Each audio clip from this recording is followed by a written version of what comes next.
আমার প্রেজেন্টেশন নিয়ে অনেক কথাবার্তা হয়েছে। অনেককে ধন্যবাদ, সোশ্যাল মিডিয়াতে যারা প্রশংসা করেছেন আমাকে ধন্যবাদ জানিয়েছেন। আমি জেনুইনলি মনে করি এটা আমার চাকরির অংশ। This is my job. আমার কাজই হচ্ছে বাংলাদেশকে নিয়ে বাংলাদেশকে প্রেজেন্ট করা, বাংলাদেশকে সেল করার চেষ্টা করা বিদেশি বিনিয়োগকারীদের কাছে। টোটাল ডিক্লারেশন এসেছে ৩,১০০ কোটি টাকার মতো ইনভেস্টমেন্ট, আর আমাদের এই সামিটটা করতে খরচ হয়েছে প্রায় ১.৫ কোটি টাকা। তা আপনারা যদি মনে করেন ঠিক আছে তাহলে একটাকে আরেকটা দিয়ে ভাগ করলে তো return calculation is fantastic, brilliant summit, এর চেয়ে ভালো সামিট হতেই পারে না। আমি প্রথম থেকে শুরু করি, আমি এটা আগেও বলেছি, আমি আবারও বলছি, এই ৩,১০০ কোটি টাকার ফুল ক্রেডিট আমরা এই সামিটকে দেওয়া উচিত হবে না। এই সামিটের আগে অনেক কাজ করে এই ৩,০০০ কোটি টাকাতে ১০০ কোটি টাকাতে আনা হয়েছে। পৃথিবীর কোনো মানুষ, কোনো ইনভেস্টার কোনোদিন একটা সামিটে এসে আবেগপ্রবণ হয়ে হঠাৎ করে ১০০ কোটি টাকার একটা চেক লিখে ফেলে না। যারা এই ইন্ডাস্ট্রিতে কাজ করেন তারা এই জিনিসটা খুব ভালো করে জানেন। সো যারা সামিটের সাফল্যকে কত টাকা ওই সামিটের 4 দিনে ইনভেস্টমেন্ট হলো এটার উপর বেস করে ক্যালকুলেট করতে চান, তাদেরকে আমার এটা just personal note of advice যে এইটার উপর বেস করে আসলে সামিটের সাফল্যটা আপনারা প্লিজ ক্যালকুলেট করবেন না। আমি পার্সোনালি মনে করি যে সামিটের আমাদের মূল যে উদ্দেশ্যটা ছিল, যে সেটা হচ্ছে যে বিদেশিদের কাছে বাংলাদেশের যে পারসেপশন, সেই পারসেপশনটাকে আমরা চেঞ্জ করতে পারি কিনা। তারা যখন বাংলাদেশে আসে, আমরা এটা আগেও বলেছি যে বিদেশিরা যখন বাংলাদেশে একবার ফিজিক্যালি আসেন, তারা বাংলাদেশ নিয়ে যেই ধারণাটা নিয়ে ফেরত যান, ওনারা যখন গুগল সার্চ করেন তো ওনারা ওই একই ধারণাটা পান না।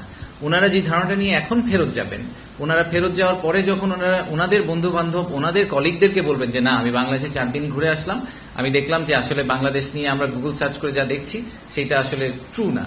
প্রথম 2 দিন আমরা ওনাদেরকে কি করেছি, 7-8 তারিখে ওনাদের আমরা বাংলাদেশ ঘুরিয়ে দেখেছি যে বাংলাদেশে ফ্যাক্টরি করতে হলে ওই প্র্যাকটিক্যালি ওই জায়গাটা দেখতে কিরকম।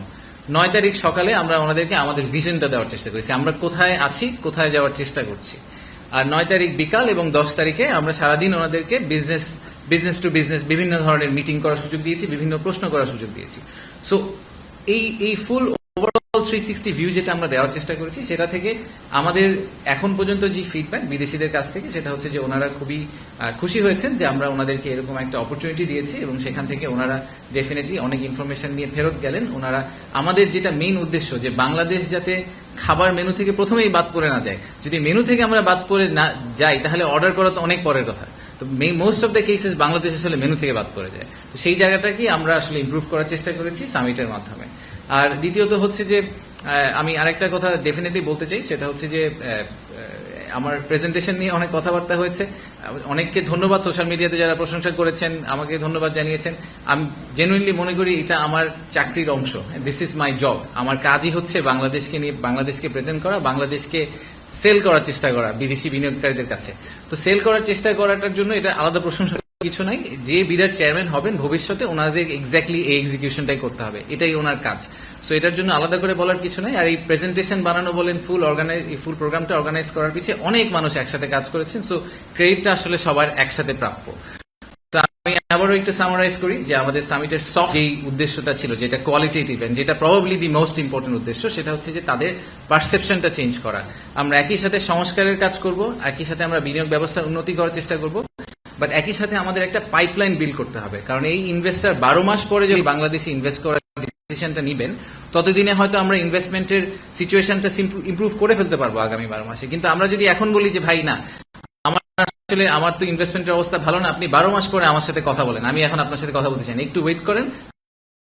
আমরা সামিট এখন কেন করলাম এই কোয়েশ্চেনটা যদি আপনাদের ক্ল্যারিটি চান, সেই ক্ল্যারিটি আমি আপনাদেরকে দেওয়ার চেষ্টা করছি যে পাইপলাইন বিল্ডিং এবং reform they have to go hand in hand, পাশাপাশি প্যারালালি যেতে হবে, যাতে by the time reform is finish the pipeline is big enough. এবং সেটাই হচ্ছে বিজনেস ডেভেলপমেন্ট টিমের কাজ, যে তারা পাইপলাইনটাকে ট্র্যাক করে এমন একটা জায়গায় নিয়ে যাবে যে তখন ইনভেস্টার ইনভেস্ট করতে রাজি হবে। সো এগেন আমি জাস্ট একটু সামারাইজ করলাম আপনাদেরকে। লেটস টেক কিউএনএ, যেহেতু আমাদের হাতে সময় খুব কম, আমাদের হাতে 15 থেকে 20 মিনিট সময় আছে। সো একটু স্পেসিফিক কাইন্ডলি কোয়েশ্চেন করবেন so that we can answer most of your questions. Thank you.